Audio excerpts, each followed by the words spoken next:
భారతదేశంలో ఒక ప్రత్యేకమైనటువంటి రోజు భారత జాతీయ కాంగ్రెస్ 141వ ఆవిర్భావమైనటువంటి రోజు. మహాత్మా గాంధీ గారు భారతదేశ స్వాతంత్రం కోసం 31 సంవత్సరాలు నాయకత్వం వహించినటువంటి రోజు. ఇవాళ గత 4-5 రోజుల క్రితం కేంద్రంలో మూడోసారి అధికారంలోకి వచ్చిన మోడీ నాయకత్వంలో బీజేపీ ప్రభుత్వం ఇంత పెద్ద త్యాగాలు చేసినటువంటి భారతదేశ స్వాతంత్ర ఉద్యమంలో పాల్గొన్నటువంటి మహాత్మా గాంధీ పేరు భారతదేశంలో ఉండేటువంటి మహాత్మా గాంధీ కేంద్ర గ్రామీణ ఉపాధి హామీ పథకం పేరు తీసేసి బీజీ రామ్ అన్నటువంటి పేరు పెట్టడం జరిగింది. అంటే భారతదేశంలో 140 కోట్ల జనాభా ఉంటే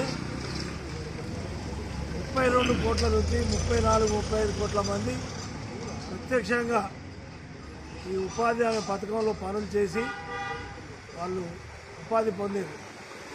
మొదలు 120 రోజులు ఉండే, 150 రోజులు ఉండే, కొన్ని ప్రాంతాల్లో 200 రోజులు ఉండే.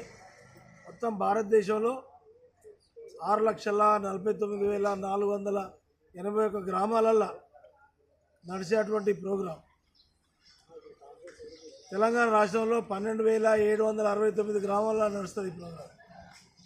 ఇది పెద్దలు మన్మోహన్ సింగ్ భారత ప్రధానమంత్రి ఉన్నప్పుడు ఆయన భారతదేశంలో కాదు ప్రపంచంలోనే పెద్ద ఆర్థికవేత్తలలో తనొకడు. భారతదేశానికి ఆర్థిక మంత్రిగా 2 సార్లు ప్రధానమంత్రిగా ఉన్నటువంటి తను భారతదేశంలో ఉన్నటువంటి పేదవాళ్ళ కోసం ప్రత్యక్షంగా చూసి తీసుకొచ్చినటువంటి చట్టం ఇది. ఈ చట్టానికి మహాత్మా గాంధీ పేరు పెట్టడం జరిగింది. ఇప్పుడు ఈ చట్టంలో నాకన్నా ముందు మాట్లాడిన సోదరులు చెప్పినట్టు కేంద్రమే 100% డబ్బులు పెట్టాలి, రాష్ట్రాలు 40% పెట్టాలి, కేంద్రం 60% పెడుతుంది అన్నటువంటి ఒక సవరణ చేసింది.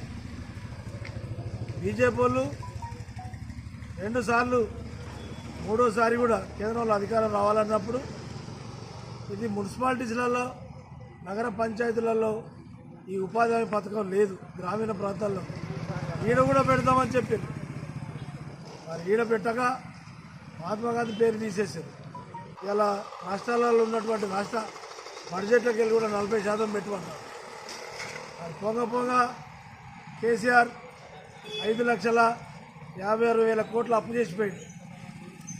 నెల జీతాలు ఇచ్చి ఈ రాష్ట్రంలో రేవంత్ రెడ్డి గారు అభివృద్ధి కార్యక్రమాలు చేసి ఎన్నో పథకాలను పేద ప్రజలకు అందించి సన్నబియ్యము 200 యూనిట్లు ఫ్రీ బస్సు ఇట్లా ఎన్నో కార్యక్రమాలు చేస్తున్నటువంటి ఈ రాష్ట్ర ప్రభుత్వాల మీద మరి ఈజీఎస్ అనే దాంతో 40% పెట్టాలంటే ఎంత ఆర్థిక భారం పడుతుంది ఆలోచించాల్సినటువంటి అవసరం. ప్రజలు ఆలోచన చేయగలిగారు.